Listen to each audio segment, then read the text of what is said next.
So, let me begin, perhaps a bit surprisingly, by teaching you something about Finnish history and culture. At the end of the Second World War, from 1941 to 44, Finland fought the so-called continuation war against the Soviet Union. Although Finland technically lost the war, the country held its independence, and this war gained a very symbolic status in Finnish culture and Finnish mindset.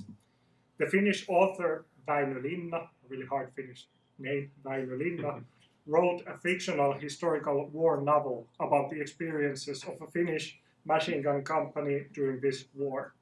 The novel, which is called Tuntematon sotilas, it can be translated The Unknown Soldier, is a very realistic and human depiction of young men, many of whom were under their 20s, having to go into brutal war. The Unknown Soldier became very iconic in Finnish culture, and it has been filmatized several times. The picture here is from the latest film, which was released only last year and was one of the most expensive and most watched movies in Finnish history. So why do I bring up this novel in this context? Many people don't know that the beloved Finnish novel is actually a rewritten version of the original book, which the author first submitted to the publisher. The publisher was worried about several passages in this original book and commissioned a thorough rewriting to make the narrative more politically correct. The publisher removed many dialogues between the soldiers that they considered to be too vulgar or obscene in the mouth of Finnish soldiers. There were also several passages in this book that were overly critical towards the highest leadership of the army as well as the war itself. The publisher wanted to have these removed. The rewritten version was then published and went on becoming the canonical depiction of Finnish continuation war. The original manuscript, which is here, was forgotten for a while, but luckily it was also published for the first time as such about 20 years ago. This modern example from Finnish literature is, in my eyes, a great springboard to start thinking about rewriting of war narratives also in ancient Israel. Of course, one cannot compare these very different contexts as such, but the basic idea, I think, is the same. It is important for the identity of a group to tell the story of its past in a certain way. Stories about the past are never just stories about the past, but also markers of the identity of those people who tell the story. For this reason, even sacred stories may be changed and rewritten when they are transmitted to new people and new situations. So before going deeper to my topic, let me contextualize a bit my own work and explain where my current research questions come from. As Andy already said, I am currently employed by the massive 6-year research center in Helsinki, which is called Changes in Sacred Texts and Traditions. This research center consists of over 50 scholars of biblical and cognitive studies, and it's directed by Martti Nissinen, who is the Old Testament professor at the University of Helsinki. You might know him from his work on ancient prophecy, divination in biblical and ancient Near Eastern world. This is a picture from our website. If you want to get to know the center, just go to www.cstt.fi. From the website, I would like to show you a short general description of our research center, what we do. So I'll read it. CSTT aims at a more comprehensive understanding of the emergence and influence of the Hebrew Bible/Old Testament within the multicultural milieu of the ancient Near East. It provides an interdisciplinary approach to cultural, ideological, and material changes in the period when the sacred traditions of the Hebrew Bible were created, transmitted, and continuously transformed. The nature of the changes to be investigated involves two levels. First, the types of changes taking place in textual scribal work, testified by manuscript evidence. CSTT focuses on the composition and development of sacred texts in early Judaism, their writing, copying and editing, their rewriting and authorization. Second, social and religious changes in the ancient Near East, testified by material culture as well as texts. Texts can be viewed as both products and promoters of changes in society and religions. So as you can probably guess, my own research is related to the first level of this description. I am especially interested in scribal changes that can be researched with the aid of diverging manuscript evidence. And as Andy already said, my doctoral dissertation was just published. The topic of this book was ancient scribal editing, as attested by so-called documented evidence. By documented evidence, I refer to scriptural texts that have been preserved in divergent versions in different ancient manuscript traditions. A famous example would be the book of Jeremiah, which has been preserved both in the Masoretic text and in the Septuagint in about 15% shorter version, which is also partly backed up by the Dead Sea Scrolls. My book, which is a revision of the doctoral thesis, was published, and that's the picture of it. I haven't actually seen the physical copy. I will also see it for the first time in Denver, but I believe it's out there. In this book, I deal especially with differences between the Masoretic and Septuagint versions of the book of Joshua, and argue that the large-scale differences between these versions attest to some degree to late Second Temple period scribal editing. Further, I try to demonstrate how this text-critical evidence may help us in refining what is called redaction-critical methodology, which is trying to unpack the editorial processes behind the Hebrew Bible. So, why did I become interested in rewriting as a scribal phenomenon? Why did I move on to this direction after my doctoral thesis? Well, when I was doing my doctoral research, I noticed that in many instances, the differences between the Masoretic text and Septuagint versions of the book of Joshua point towards rewriting. Let me give you one example. In Joshua 5, we are told what happened at Gilgal after the Israelites had crossed Jordan and before they went on to conquer the Promised Land. According to the Masoretic text, Joshua had to circumcise the people for a second time because those born in the wilderness after the Exodus had not yet been circumcised. In this way, according to Joshua 5:9, which is somewhere down there, you might see it, Joshua rolled away the reproach or disgrace of Egypt. However, this phrase, reproach, disgrace of Egypt, herpat Mitzrayim in Hebrew, referring to the uncircumcised state of some of the people in Egypt, is a bit peculiar, since we are explicitly told in Joshua 5:5 that everyone who came out of Egypt were circumcised. So where is the disgrace? When we look at the Septuagint, we find a very different answer to the question of who was circumcised. The verses are much shorter in the Greek translation. Verse 5 is simply a statement, all these Joshua circumcised. In verse 4, contrary to the Masoretic text, we are told that not everyone coming out of Egypt were circumcised. Thus, there was some disgrace in Egypt, since the people did not universally practice circumcision. This statement stands in clear contrast with the Masoretic text, which explicitly states that all of the people coming out of Egypt were circumcised. So clearly there is rewriting going on either in the Septuagint or the Masoretic tradition. Someone has intentionally changed the text a bit. They have changed the group that was being circumcised, changed the reason for the circumcision. I argued in my book that the Septuagint was here translated from a shorter Hebrew source text, and that the Masoretic text attests to secondary rewriting, which took place after the translation of the Septuagint had been made. The ideology behind this rewriting was to show that the Israelites were faithful in circumcision in Egypt. Whether or not one agrees with my argument, and you can read my book and see if you agree with it, Joshua 5 is a case where processes of rewriting have taken place and are attested in the biblical manuscripts. Cases like this got me interested in turning on to these scrolls from Qumran that have been labeled as rewritten Joshua scrolls. So 4 scrolls from Qumran, Cave 4, 4Q123, 378, 379, and 533, 1 from Cave 5, 5Q9, and 1 from Masada, contain a rewritten version, rewritten passages somehow relating to the book of Joshua. These texts are dated to the Hasmonean and early Roman periods. They are often referred to as the Apocryphon of Joshua, in accordance with the suggestion by Emmanuel Tov that they are copies of the same composition. However, this suggestion is far from clear, and for example, Ariel Feldman has noted that we do not possess enough evidence to argue for a unified single composition, so they might come from different sources, different compositions as well. This is why I prefer to use, at this point, the plural rewritten Joshua scrolls. Taken together, the scrolls contain segments from most chapters of the book of Joshua, but only in a very fragmentary form. While these scrolls have been sporadically discussed from the 50s onwards, the bulk of the material was not published until the 1990s.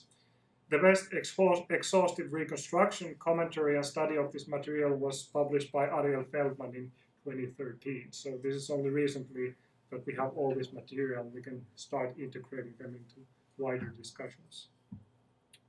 These texts form the main bulk of sources in my current research project. Today, however, I will be setting the stage for my integrative approach and then discussing just one passage from 4Q379. This passage best illustrates my aims to try to contextualize these sources to the wider landscape of scribal rewriting in Second Temple Judaism. So the focus of my research is on the phenomenon of rewriting. Rewriting is a very problematic concept, and I still don't have a really a clear definition. I will have it once I go a bit through. But at this point, I understand rewriting as an ancient scribal practice, not as a category of text, not as a textual genre, but as a scribal practice. At this point, I define rewriting very loosely. It refers to the scribal act of intentionally making changes to a text while transmitting it. In its simplest form, rewriting can consist merely of a single replacement of a word. For example, a place name could be replaced with another place name. In a more complex form, the changes made to a text are more pervasive. To understand this, you could conceptualize textual transmission on a sliding scale. On the one end, there is faithful copying of the source text, where everything is copied as such. And then on the other end, you would have the production of a new text, where there is no source or the source text is not quoted at all. Somewhere here in the middle, I would situate rewriting. In other words, something in the source text has to stay the same and something has to be changed. To outline two general research questions in my project, first, I will ask how and why were the conquest traditions, war traditions, rewritten in different communities during the late Second Temple period.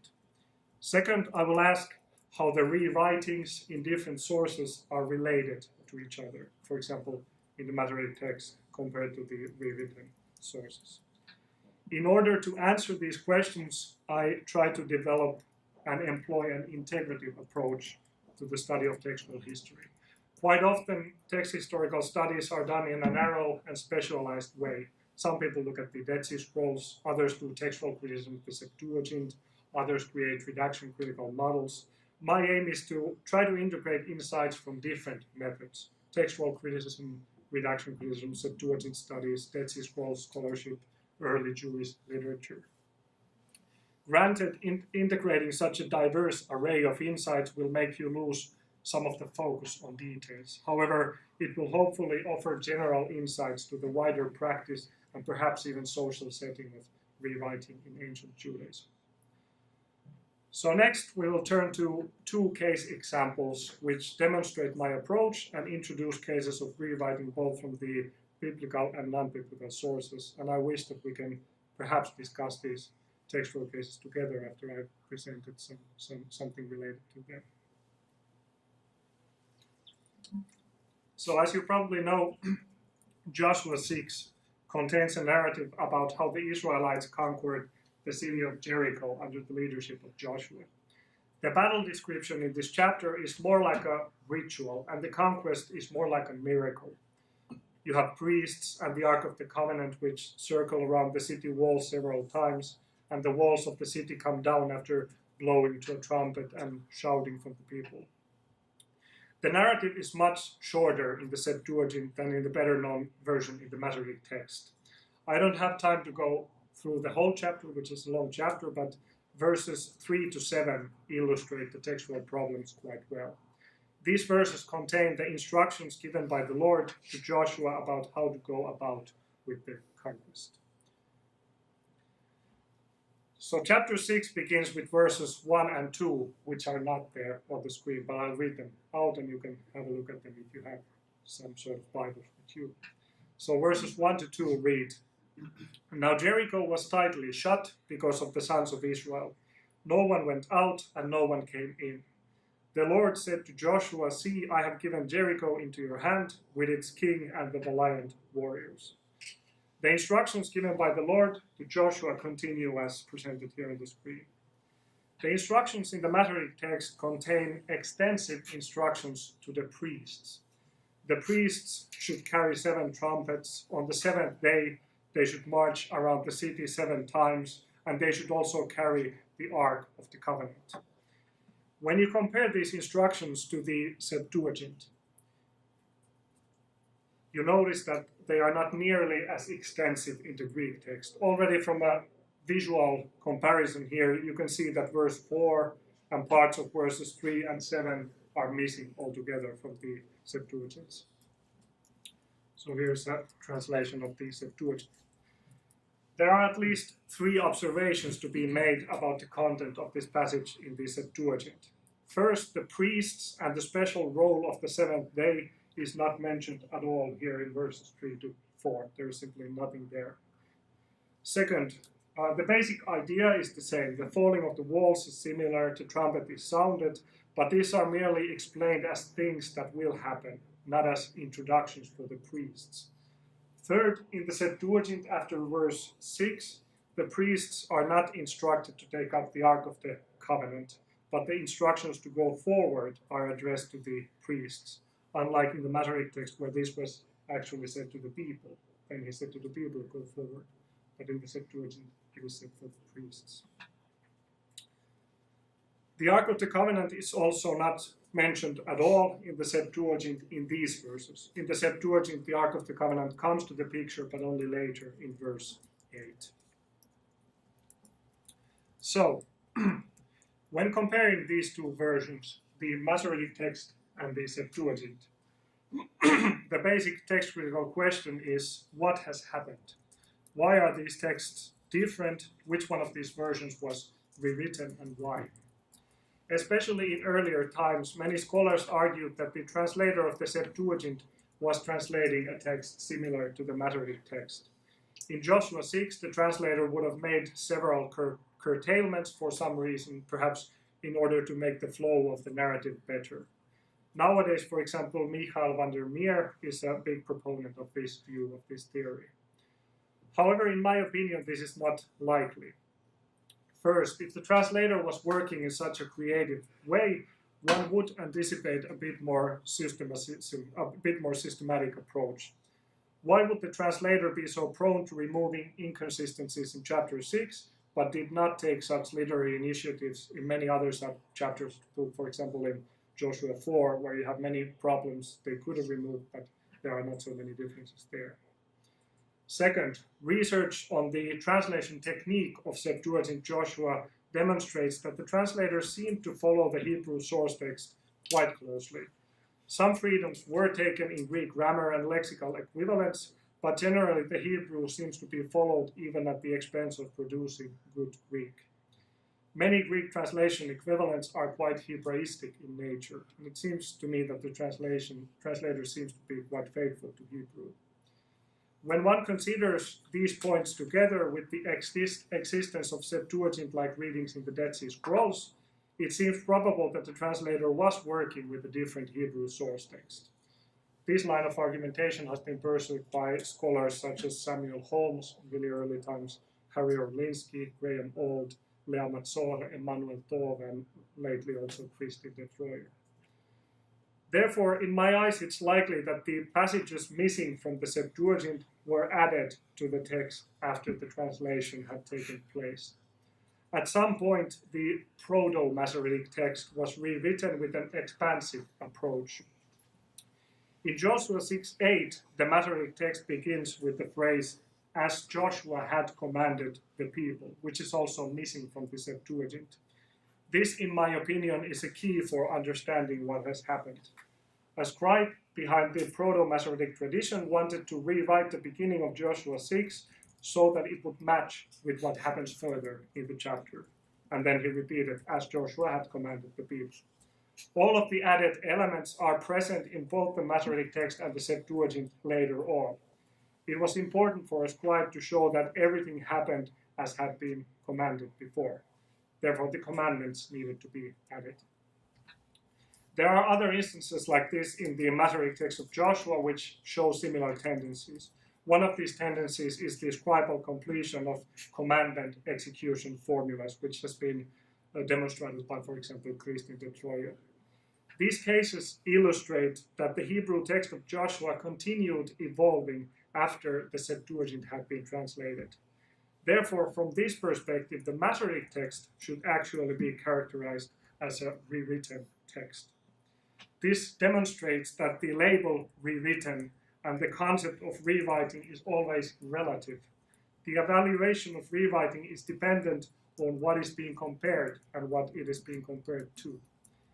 Even if one here once again would disagree with my text critical evaluation, it is clear that rewriting took place in what we would call biblical manuscripts, either in the Septuagint or, as I would argue, in the Masoretic text.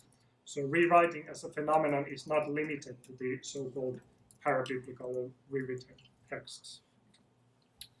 From this perspective, we may now turn to a case sample which involves a passage from 4Q379.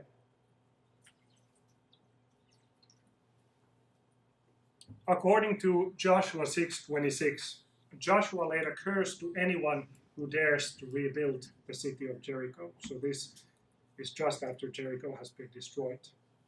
The rebuilders of the city would lose their firstborn and youngest sons. This curse was rewritten and fulfilled by scribes to three different directions in three different sources.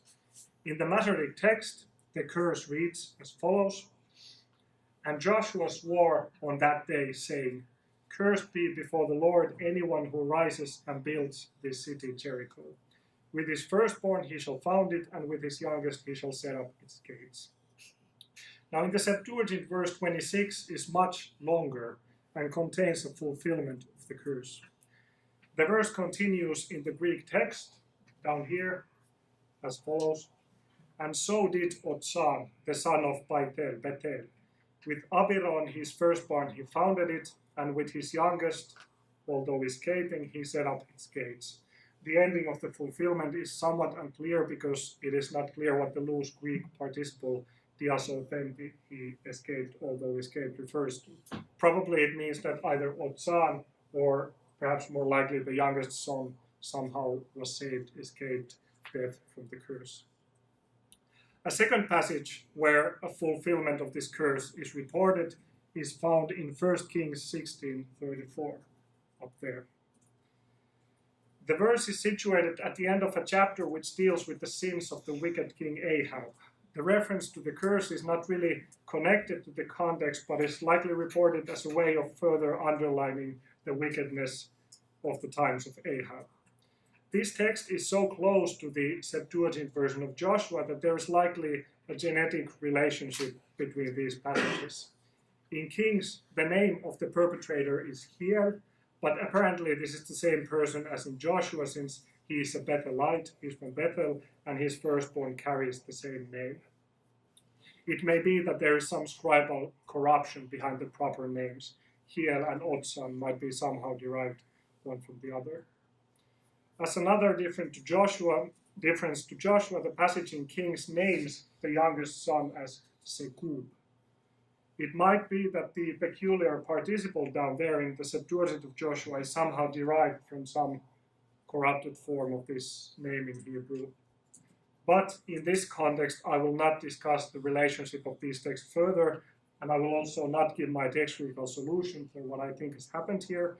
If you're interested in hearing about these passages, you may come and listen to my paper at SPL Denver, which is later this week. So if you're there on Sunday, feel welcome to come and listen. So let's now, having looked at these, finally turn to a rewritten scroll from Qumran, which contains yet another fulfillment of the curse uttered by Joshua. In the PAN picture on the screen, you can see fragments 19 to 41 of 4Q379. Now the passages we are interested here can be found from fragment 22, which is here. As you can see from the picture, the passage is not very well preserved. But upon a closer look, if you would really zoom in, you would definitely notice that it contains the curse uttered by Joshua in Joshua 6:26. Luckily, there is another scroll which apparently quotes this part of the text. The letter manuscript 4Q175, or the Testimonia, contains 5 consequent biblical quotations that seem to be connected to some sort of a messianic figure. The last one of these quotations is interestingly a quotation of the fulfillment of the curse in 4Q379. So with the help of this better preserved text and other sources, we can reconstruct this part of 4Q379 with a fair amount of certainty. Many things, of course, are left open, but the basic gist can be reconstructed.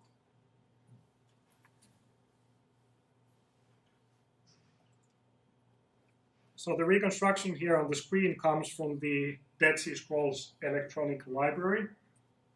Ariel Feldman has given another reconstruction which differs in some parts. However, in this context, it's not necessary to discuss these details. I actually prefer his reconstruction more, but we're not going to be talking about details so much. So if you're not familiar with how you read Dead Sea Scrolls here, if something is here inside the brackets, these are reconstructions. These are not visible in the actual manuscript. And then you have these small balls to show that this is a possible letter. There is some scrap of a letter, and probably is this, but you can't be sure. So in 4Q379, the curse of Joshua comes after some previously unknown blessing or song of praise, which is also uttered by Joshua, likely after the destruction of Jericho. Lines 1 to 6 are a bit too fragmentary to make any sense. The man who in it asked, well, blessed the Lord God of Israel. However, verse 7 clearly sets the context. When Joshua finished praising and giving thanks with his songs of praise, he said. So we know that there was a song of praise, and then he said. Lines 8 to 9 here contain the actual curse, which seems to interestingly follow the textual form of the Septuagint. Cursed be the man who rebuilds this city. With his firstborn shall he lay its foundations. So here the readings before the Lord, to rise, and Jericho are likely missing, as was also the case in the Septuagint. The text continues, with his firstborn shall he lay its foundations, and with his youngest shall he set up its doors. After this comes a vacant, which is an empty space on the line, usually used in the Pesharim, in order to separate the biblical citation from the interpretation, fulfillment of the citation. On lines 9 to 10, the text goes on to describe an accursed man who will arise and be a cause of ruin to all his neighbors. So in this reconstruction, he is named the man of Belial. However, Ariel Feldman has noted that the space is likely not enough to have these words, man of Belial, which are taken from 4Q175. Thus, our scroll may have simply read Arur Echad, that is, an accursed one will rise. So Belial, not so sure. Continuing on lines 11 to 15, there is first a gap in the text, and then 2 different persons are mentioned who will build again this city. They will do a terrible thing and establish a wall and towers for the city. This deed is condemned harshly in the text, bringing great defamation to the land. Many things in this text remain uncertain. However, the basic idea is clear. Unlike the fulfillment of the curse in Joshua and Kings, this interpretation does not explicitly mention any names. It simply states that there will be a wicked person and 2 other figures who are likely somehow related to this person who will rise and build again the city of Jericho. Since this text is dated to the Hasmonean period, some scholars have argued that this interpretation might be a contemporary reference to the Hasmonean leader John Hyrcanus. There is indeed archaeological evidence that John Hyrkanus and his sons were involved in a major building project at Jericho. So for these scholars, this text would be some sort of critical societal commentary towards John Hyrkanus and the Hasmonean leaders in general. Whether or not this is the case, the fact that the curse upon the rebuilder of Jericho was interpreted and expanded already in the so-called biblical witnesses should affect the way we evaluate the passage in 4Q379. From the point of view of its contemporaries, the interpretation in 4Q379 is not a parabiblical addition, but the text simply seems to follow a scribal tradition of interpreting the curse for its audience. Moreover, we don't have any way of knowing which one of these fulfillments, the one in 4Q379 or the one in Joshua and Kings, came first. The fulfillment in 4Q379 has been understood as a reference to a Hasmonean leader, but also the editorial changes attested between the Masoretic text and Septuagint of Joshua have been dated by some scholars to the Hasmonean times.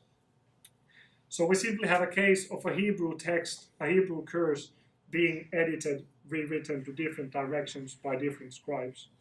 Both interpretations received at least some authority, since Old Greek Joshua was used by the Alexandrian community, and 4Q379 was further quoted and used in the Messianic text 4Q175.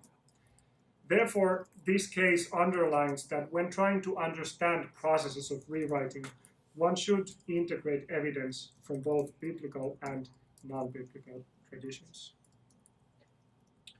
So at this point, it would be customary to give some conclusions. However, since I'm only in the beginning stages of my postdoctoral research, I would rather call these conclusions my starting points. In this presentation, I have aimed to showcase the basic questions of my research with the help of two case examples utilizing diverse textual evidence in the study of scribal rewriting. To reiterate, my wider aim is to answer how and why late Second Temple Jewish scribes rewrote texts about the conquest of the Promised Land. This will be done in an integrative way. I will integrate insights from different methods, as well as analysis of textual evidence from both non-biblical and biblical sources. Hopefully, this sort of approach, if I'm able to pull it off, will result in a more comprehensive picture of rewriting as a scribal practice and offer new perspectives on the formation and interpretation of scripture in antiquity.